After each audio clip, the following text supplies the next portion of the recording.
नमस्कार, हस्तक्षेप में आपका स्वागत है। मैं हूं अमलेंदु। पहले देखते हैं दिन भर की बड़ी खबरें डीबी लाइव के सौजन्य से, उसके बाद कुछ मनोरंजन की क्लिप्स। आपने अगर हमारा यूट्यूब चैनल अभी तक सब्सक्राइब नहीं किया है तो इसको सब्सक्राइब कर लीजिए। वीडियो को ज़्यादा से ज़्यादा लाइक और शेयर कीजिए और कमेंट बॉक्स में कमेंट करके अपनी राय भी बताइए कि इस खबर पर आपकी क्या प्रतिक्रिया है। तो आइए पहले देखते हैं दिन भर की बड़ी खबरें। बात होगी मोदी सरकार पर कांग्रेस के ब्लैक पेपर की। केंद्र सरकार के खिलाफ दक्षिण भारत के राज्यों में बढ़ते गुस्से की। बात करेंगे राहुल गांधी की भारत जोड़ो न्याय यात्रा की, ईवीएम की हुई चोरी की, जानेंगे दिल्ली के बॉर्डर पर क्यों किसानों ने किया हल्ला बोल, और बुलेटिन के आखिर में बात तमिलनाडु में बीजेपी को लगे बड़े झटके की। इसके अलावा और भी कई बड़ी खबरों से आपको कराएंगे रूबरू, लेकिन तमाम बड़ी खबरों से पहले एक नजर सुर्खियों पर। हरियाणा की बीजेपी सरकार के खिलाफ कांग्रेस का अविश्वास प्रस्ताव, 24 विधायकों ने किया हस्ताक्षर, विधानसभा स्पीकर को दिया नोटिस। नई औद्योगिक नीति की तैयारी में तेलंगाना में रेवंत रेड्डी की सरकार, हैदराबाद में आर्टिफिशियल इंटेलिजेंस सिटी का करेगी विकास, इंटरनेट को सरकार बनाएगी बुनियादी अधिकार। भारत म्यांमार के बीच बॉर्डर किया गया सील, लोगों की आवाजाही बंद, घुसपैठ रोकने के लिए गृह मंत्री अमित शाह का फैसला। शेयर बाजार में गिरावट, सेंसेक्स 724 अंकों की गिरावट के साथ 71,428 पर हुआ बंद, निफ्टी 213 अंकों की गिरावट के साथ 21,718 अंक पर हुआ बंद। तो ये थी सुर्खियां। अब बात आज की सबसे बड़ी खबर की। मोदी सरकार 10 साल के अपने कामकाज को लेकर श्वेत पत्र लेकर आई है, लेकिन इस श्वेत पत्र से पहले ही कांग्रेस ने केंद्र सरकार के खिलाफ ब्लैक पेपर पेश कर दिया है। इस ब्लैक पेपर में मोदी सरकार की नाकामियों को सामने लाया गया है। तो किन नाकामियों का किया गया है जिक्र, देखिए इस रिपोर्ट में। लोकसभा चुनाव से पहले राजनीतिक पार्टियों के बीच आरोप प्रत्यारोप तेज हो गया है। इसी कड़ी में मोदी सरकार की तरफ से लोकसभा में श्वेत पत्र पेश किया गया। केंद्र सरकार की तरफ से वित्त मंत्री निर्मला सीतारमण ने श्वेत पत्र पेश किया। सरकार के श्वेत पत्र में दावा किया गया है कि यूपीए सरकार के आर्थिक कुप्रबंधन से देश को नुकसान हुआ, जबकि एनडीए सरकार में स्थिति बेहतर हुई। लेकिन इस श्वेत पत्र के आने से पहले कांग्रेस ने मोदी सरकार के 10 साल के कार्यकाल पर ब्लैक पेपर पेश कर दिया।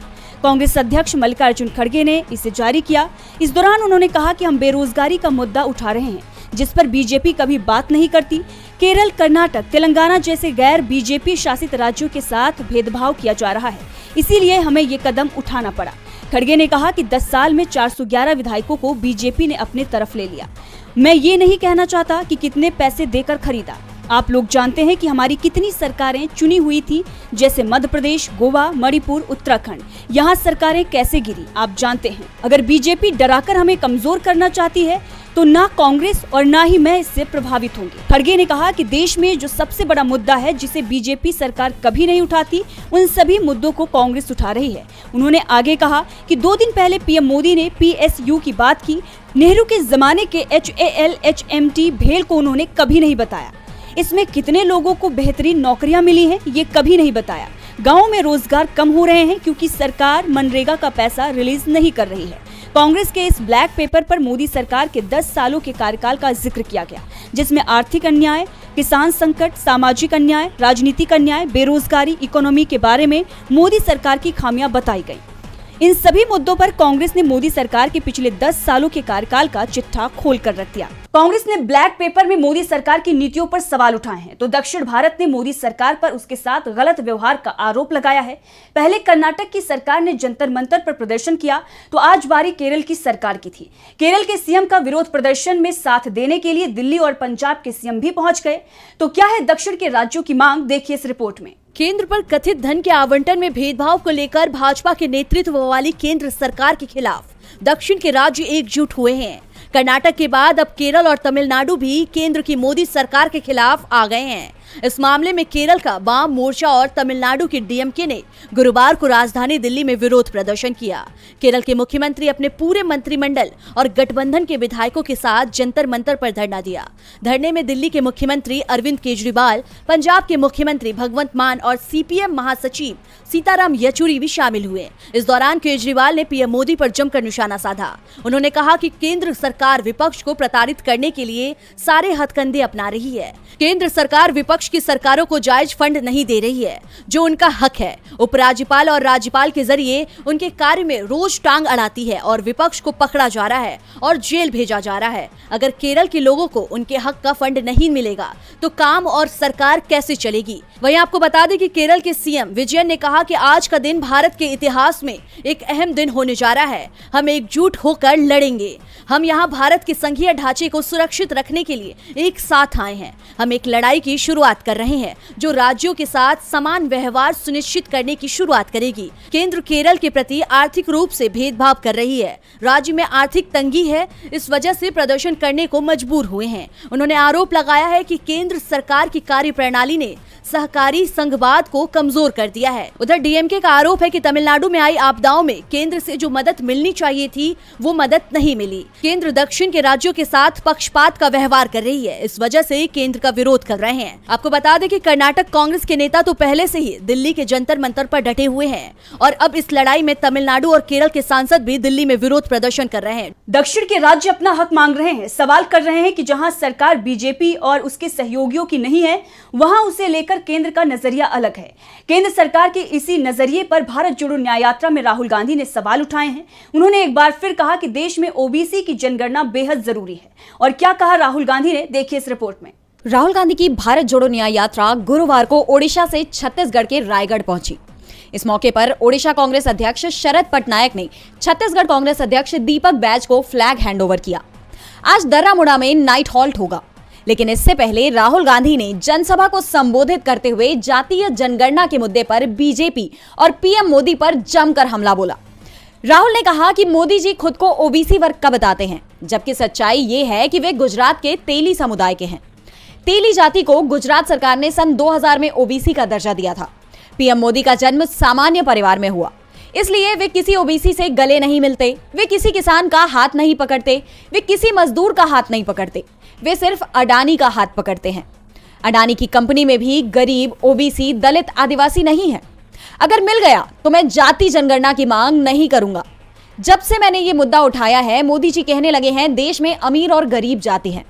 अगर देश में अमीर और गरीब ही जाति हैं तो मोदी जी ओबीसी कैसे बन गए?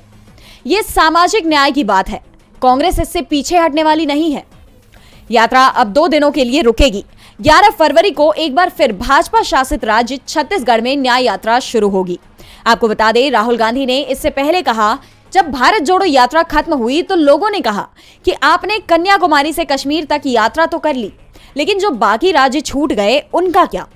इसके बाद हमने मणिपुर से न्याय यात्रा शुरू की, इसलिए हमने नफरत के बाजार में मोहब्बत की दुकान जारी रखी। बीजेपी का काम अन्याय बढ़ाओ और हिंसा नफरत बढ़ाओ है। लोगों के साथ आर्थिक अन्याय, सामाजिक अन्याय हो रहा है। राहुल गांधी ओबीसी, दलित, आदिवासियों के अधिकार की बात कर रहे हैं। दावा कर रहे हैं कि उनको सभी अधिकार कांग्रेस की सरकार आने पर मिल पाएंगे।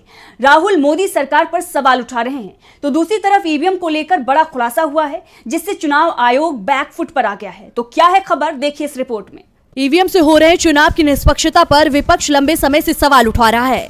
खासकर पिछले विधानसभा चुनावों के बाद ईवीएम को हटाने की मुहिम तेज हो चुकी है। दावा तो यहां तक कर दिया गया है कि अगर ईवीएम हटाकर बैलेट पेपर से चुनाव कराया जाए तो मोदी सरकार की लोकप्रियता की हकीकत सबके सामने आ जाएगी। लेकिन विपक्ष के आरोपों को बीजेपी खारिज करती आई है और चुनाव आयोग ने भी ईवीएम में गड़बड़ी की आशंका को गलत बताया है।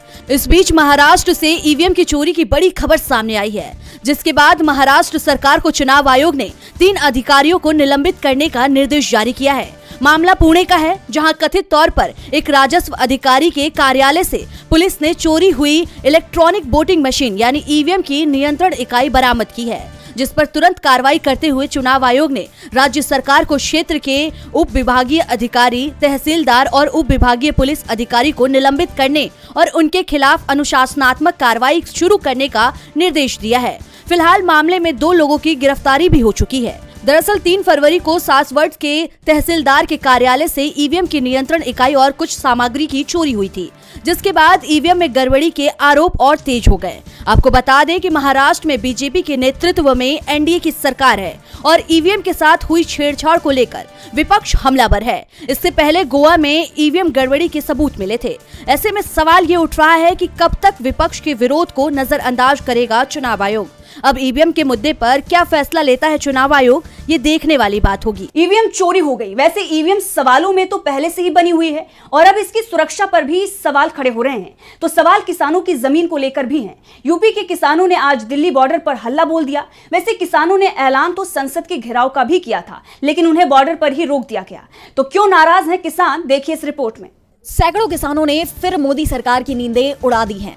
मोदी सरकार के खिलाफ हजारों किसानों ने जमकर प्रदर्शन किया है। संसद भवन को घेरने के लिए निकले किसानों को नोएडा महामाया फ्लाईओवर के पास रोका गया है। ये किसान दिसंबर 2023 से जमीन के बदले मिलने वाले मुआवजे को बढ़ाने की मांग कर रहे हैं। ये किसान बीते कई हफ्तों से नोएडा अथॉरिटी के बाहर विरोध प्रदर्शन कर रहे थे। नोएडा प्राधिकरण के खिलाफ धरने पर बैठे किसानों ने दिल्ली की तरफ कूच किया है। संसद का घेराव करके विरोध जताने की तैयारी है। किसानों के मूवमेंट की वजह से यूपी दिल्ली हाईवे जाम हो गया है। नोएडा एक्सप्रेसवे बंद किया गया है। जगह जगह किसानों को रोका गया। कई जगहों पर पुलिस के साथ किसानों की नोकझोंक की खबरें दिन भर आती रहीं। ट्रैक्टर ट्रॉली और पैदल ही दिल्ली की तरफ बढ़ रहे सैकड़ों किसानों को पुलिस ने हिरासत में भी लिया। चिल्ला बॉर्डर पर पुलिस का सख्त पहरा लगा रहा।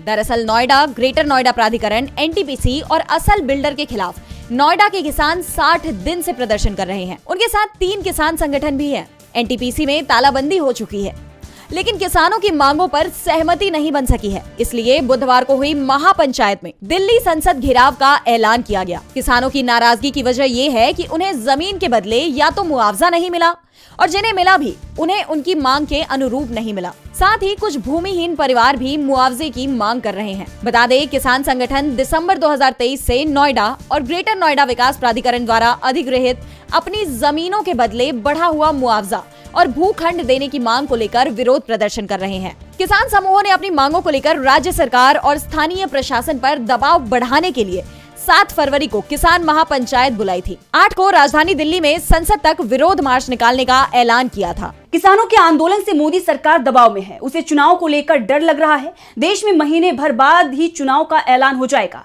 दूसरी तरफ आज भारत के पड़ोसी देश पाकिस्तान में भी चुनाव हुए। सुबह तक परिणाम भी आ जाएंगे। आर्थिक तंगी और आंतरिक सुरक्षा को लेकर परेशान पाकिस्तान में नई सरकार के लिए 8 फरवरी को वोटिंग हुई। वोटिंग को लेकर सुबह से ही इंटरनेट और मोबाइल सेवा बंद कर दी गई थी, जिसे लेकर सभी राजनीतिक दलों ने सवाल खड़े किए। यहां तक सत्ताधारी दल पीपीपी ने इसका विरोध भी किया। इस बीच इमरान खान की पार्टी की तरफ से दावा किया गया कि कई जगह वोटिंग के दौरान धांधली हुई, तो कई पोलिंग बूथों पर बैलेट पेपर ही कम पड़ गए। इस बीच कई बूथों को निशाना बनाए जाने की भी खबरें दिन भर आती रही। यूएन ने पाकिस्तान में निष्पक्ष चुनाव पर सवाल खड़े किए हैं, लेकिन इस्लामाबाद ने यूएन के दावे को पूरी तरह से खारिज कर दिया। वोटिंग के बाद नवाज शरीफ की पार्टी पाकिस्तान मुस्लिम लीग नवाज ने जीत का दावा किया है। चुनाव में इमरान खान की पार्टी पीटीआई का नाम और सिंबल जब्त कर लिया गया था, इसलिए पार्टी के अधिकांश उम्मीदवार निर्दलीय चुनाव मैदान में उतारे गए। शाम 5 बजे वोटिंग समाप्त हो गई है और इसके बाद काउंटिंग शुरू हो गई है। देर रात तक परिणाम आने शुरू हो जाएंगे और सुबह तक नई सरकार की तस्वीर साफ हो जाएगी। पाकिस्तान में 336 सदस्यीय नेशनल असेंबली सीटों में 267 सीटों पर वोटिंग हुई। बाकी की 70 सीटें आरक्षित है। इसमें से 60 महिलाओं के लिए हैं, वहीं 10 गैर मुसलमानों के लिए है। ये सीटें राजनीतिक दलों को मिलने वाले वोटों के आधार पर भरा जाता है। और बुलेटिन के आखिर में बात तमिलनाडु में बीजेपी को लगे झटके की। लोकसभा चुनाव से पहले बीजेपी मुश्किल में नजर आ रही है। पार्टी इस समय अलग अलग राज्यों में सहयोगियों की तलाश कर रही है, लेकिन तमिलनाडु में बीजेपी की सबसे बड़ी सहयोगी पार्टी ने उसे झटका दे दिया है। तो किस दल ने दिया है बीजेपी को झटका, देखिए इस रिपोर्ट में। लोकसभा चुनाव के नजदीक आने के साथ ही सियासी हलचल तेज हो गई है और समीकरण बदलने लगे हैं। बीजेपी उत्तर से दक्षिण तक कमल खिलाने की कोशिश में है, लेकिन बीजेपी को दक्षिण के एक राज्य से एक बार फिर तगड़ा झटका लगा है। तमिलनाडु में बीजेपी को उसकी ही सहयोगी पार्टी ने जबरदस्त झटका दिया है। तमिलनाडु में सत्तारूढ़ डीएमके इंडिया गठबंधन का हिस्सा है, तो वहीं तमिलनाडु की मुख्य विपक्षी पार्टी एआईएडीएमके बीजेपी की ही सहयोगी रही है। लेकिन अब एआईएडीएमके ने लोकसभा चुनाव से पहले बीजेपी के साथ गठबंधन से इनकार कर दिया है। अन्ना द्रमुक ने बुधवार को कहा कि उसने पहले ही बीजेपी के लिए अपने दरवाजे बंद कर दिए हैं, जबकि केंद्रीय गृह मंत्री अमित शाह ने कहा था कि बीजेपी के दरवाजे अन्ना द्रमुक के लिए खुले हैं। शाह की इस टिप्पणी पर अन्ना द्रमुक के संगठन सचिव डी जयकुमार ने कहा कि अमित शाह ने कहा है कि उनकी पार्टी के दरवाजे अन्ना द्रमुक के लिए खुले हैं। जहां तक हमारी पार्टी के रुख की बात है, बीजेपी एक समय सहयोगी पार्टी थी, अब ये एक ऐसी पार्टी है जिसका हम खुलकर विरोध करते हैं। अब आपको बता दें कि अमित शाह ने एक तमिल दैनिक को इंटरव्यू दिया था और कहा था कि गठबंधन के लिए बीजेपी के दरवाजे अन्ना द्रमुक के लिए खुले हैं। इसी इंटरव्यू का हवाला देते हुए तमिलनाडु बीजेपी के अध्यक्ष के अन्नामलई ने कहा था कि अमित शाह ने विशेष रूप से अन्ना द्रमुक का नाम नहीं लिया या आमंत्रित नहीं किया। डी जयकुमार ने अन्नामलई का नाम लिए बिना आरोप लगाया कि द्रविड़ दिग्गज CN अन्नादुरई और अन्ना द्रमुक की पूर्व प्रमुख दिवंगत जयललिता का उन्होंने अनादर किया। उन्होंने कहा कि इतने बड़े नेताओं के खिलाफ अन्नामलई की आलोचना जारी रही है, बावजूद इसके कि उनकी पार्टी ने इसकी कड़ी निंदा की थी। जयकुमार ने कहा कि हम बीजेपी को कैसे स्वीकार कर सकते हैं। पार्टी कार्यकर्ता और लोग बीजेपी के साथ हाथ मिलाने के खिलाफ हैं। जब हमने बीजेपी से अपना नाता तोड़ा था तो पार्टी कार्यकर्ताओं ने राज्य भर में पटाखे फोड़े थे। ये हमारे कार्यकर्ताओं की भावनाओं को दर्शाता है कि वो बीजेपी के साथ कोई गठबंधन नहीं चाहते। उन्होंने कहा कि बीजेपी के साथ कभी गठबंधन नहीं करने का संकल्प का राज्य भर में पार्टी कार्यकर्ताओं और लोगों ने स्वागत किया। जहां तक हमारा सवाल है, हमने बीजेपी के लिए अपने दरवाजे बंद कर लिए हैं, भले ही उन्होंने अपना दरवाजा अन्ना द्रमुक के लिए खुला रखा हो। हम नहीं चाहते कि बीजेपी हमारे पास आए। जयकुमार ने यह भी कहा कि बीजेपी भले ही अन्नामलई के खिलाफ कार्रवाई भी करते, तब भी भाजपा के साथ जुड़ने का कोई सवाल पैदा ही नहीं होता। AIADMK के इस फैसले से जहां बीजेपी की दक्षिण में पैर जमाने की कोशिश को झटका लगा है, वही माना जा रहा है कि इससे दक्षिण में इंडिया गठबंधन को और भी मैम रुके ना, मैं अभी है। अरे हाँ, तो मैं पीछे ही हूँ, मैं तो पीछे ही जा रहा हूँ। थैंक यू मैम, बहुत अच्छे दिख रहे हो। हाँ, क्या बात है।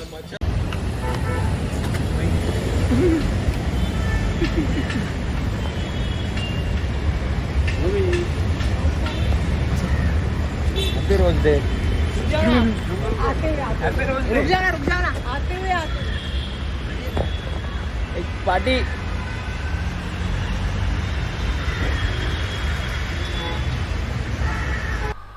आशा है ये वीडियो आपको पसंद आया होगा। इसको ज़्यादा से ज़्यादा शेयर करें, लाइक करें, सब्सक्राइब करें चैनल को, फेसबुक पेज को फॉलो करें और ज़्यादा से ज़्यादा इसको सब्सक्राइब करें।